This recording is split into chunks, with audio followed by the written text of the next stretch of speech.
Yesusku, karena Dia penolongku.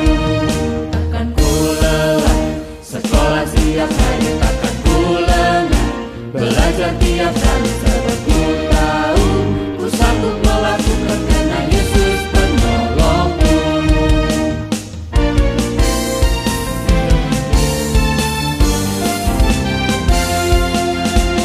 Cita-citaku bertekun dalam doaku, taruh harapanku pada Yesusku, karena Dia penolongku. Tiba ulangan, tak pakai contek-contek, tiba ulangan, tak pakai tanya-tanya, sebab ku tahu ku sanggup melakukan karena Yesus penolongku. Kejar cita-citaku, tekun dalam doaku, taruh harapanku pada Yesusku, karena Dia penolongku. Kejar cita-citaku, tekun dalam doaku, taruh harapanku pada Yesusku, karena Dia penolongku.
Pada suatu kali berdirilah seorang ahli Taurat untuk mencoba Yesus. Katanya, "Guru, apa yang harus kuperbuat untuk memperoleh hidup yang kekal?" Jawab Yesus kepadanya, "Apa yang tertulis dalam hukum Taurat? Apa yang kau baca di sana?" Jawab orang itu, "Kasihilah Tuhan Allahmu dengan segenap hatimu, dan dengan segenap jiwamu, dan dengan segenap kekuatanmu, dan dengan segenap akal budimu. Dan kasihilah sesamamu manusia seperti dirimu sendiri." Kata Yesus kepadanya, "Jawabmu itu benar. Perbuatlah demikian, maka engkau akan hidup." Tetapi untuk membenarkan dirinya, orang itu berkata kepada Yesus, "Dan siapakah sesamaku manusia?" Jawab Yesus, Adalah seorang yang turun dari Yerusalem ke Yeriko. Ia jatuh ke tangan penyamun-penyamun yang bukan saja merampoknya habis-habisan, tetapi yang juga memukulnya, dan yang sesudah itu pergi meninggalkannya setengah mati. Kebetulan ada seorang imam turun melalui jalan itu. Ia melihat orang itu, tetapi ia melewatinya dari seberang jalan. Demikian juga seorang Lewi datang ke tempat itu. Ketika ia melihat orang itu, ia melewatinya dari seberang jalan. Lalu datang seorang Samaria yang sedang dalam perjalanan ke tempat itu. Dan ketika ia melihat orang itu, tergeraklah hatinya oleh belas kasihan. Ia pergi kepadanya lalu membalut luka-lukanya. Sesudah ia menyiraminya dengan minyak dan anggur. Kemudian ia menaikkan orang itu ke atas keledai tunggangannya sendiri, lalu membawanya ke tempat penginapan dan merawatnya. Keesokan harinya, ia menyerahkan 2 dinar kepada pemilik penginapan itu. Katanya, "Rawatlah dia, dan jika kau belanjakan lebih dari ini, aku akan menggantinya waktu aku kembali." Siapakah di antara ketiga orang ini, menurut pendapatmu, adalah sesama manusia dari orang yang jatuh ke tangan penyamun itu? Jawab orang itu, "Orang yang telah menunjukkan belas kasihan kepadanya." Kata Yesus kepadanya, "Pergilah dan perbuatlah demikian."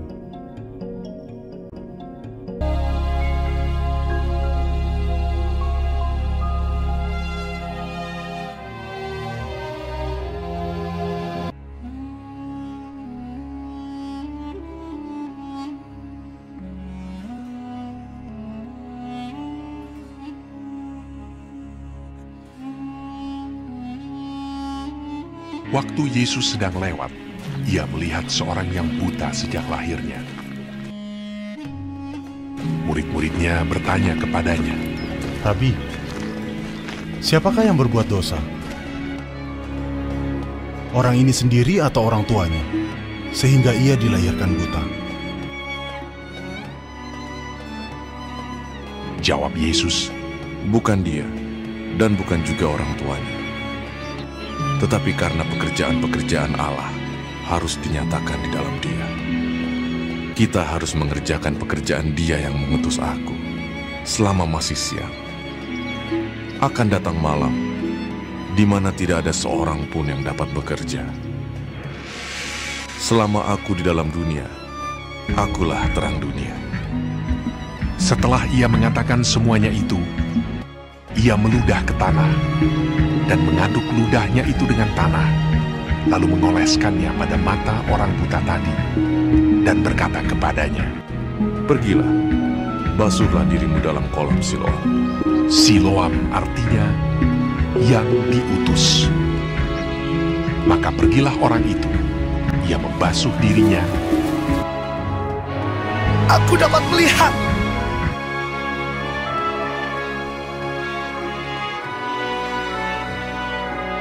Lalu kembali dengan matanya sudah melek.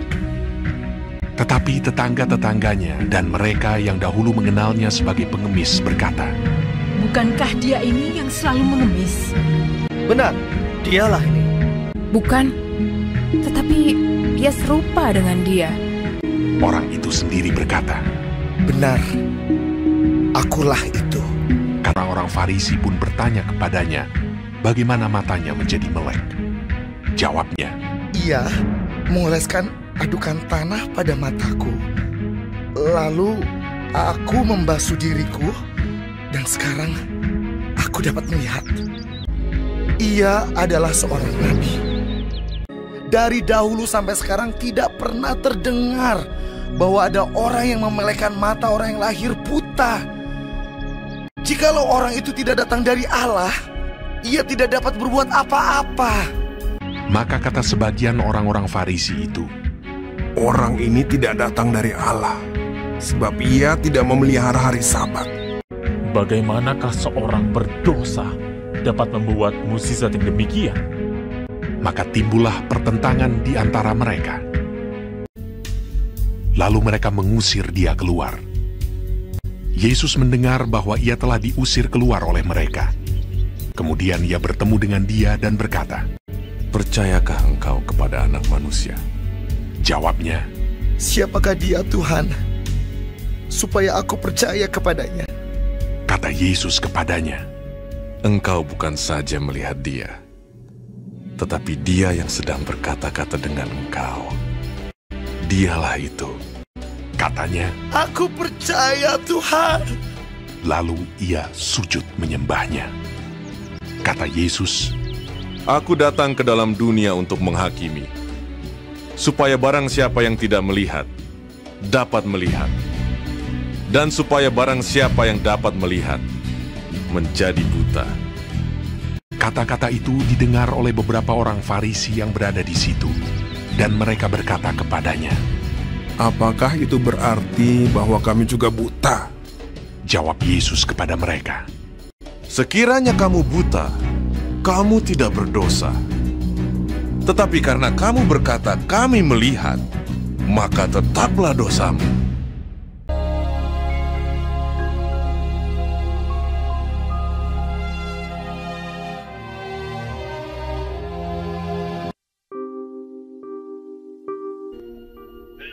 Pada suatu kali, Yesus sedang mengajar dalam salah satu rumah ibadat pada hari Sabat.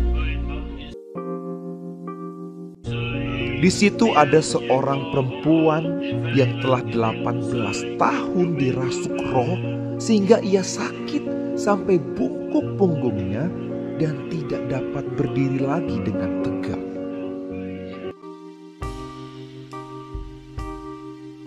Ketika Yesus melihat perempuan itu, ia memanggil dia dan berkata kepadanya, "Hai ibu, penyakitmu telah sembuh." Lalu ia meletakkan tangannya atas perempuan itu.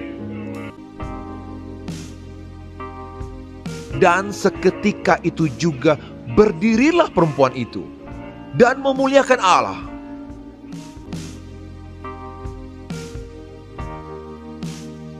Tetapi kepala rumah ibadat gusar karena Yesus menyembuhkan orang pada hari Sabat. Lalu ia berkata kepada orang banyak, "Ada 6 hari untuk bekerja.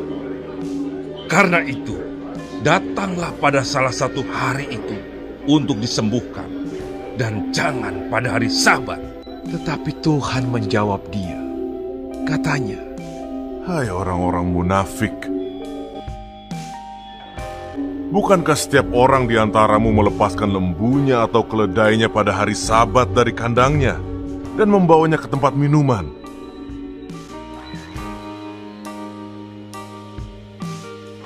Bukankah perempuan ini yang sudah 18 tahun diikat oleh iblis harus dilepaskan dari ikatannya itu karena ia adalah keturunan Abraham?"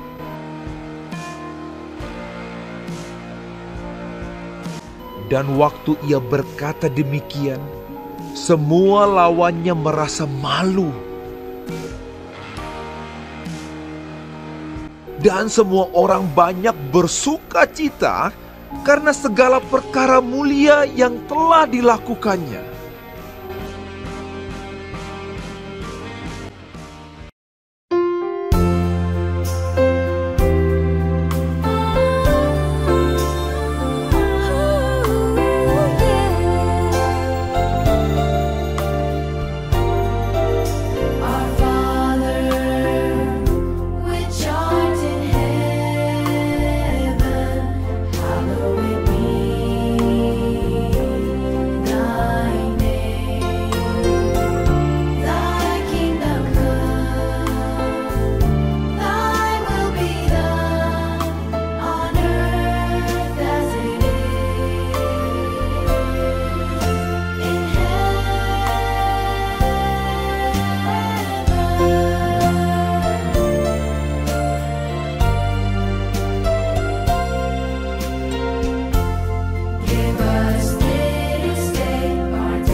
manusiawi.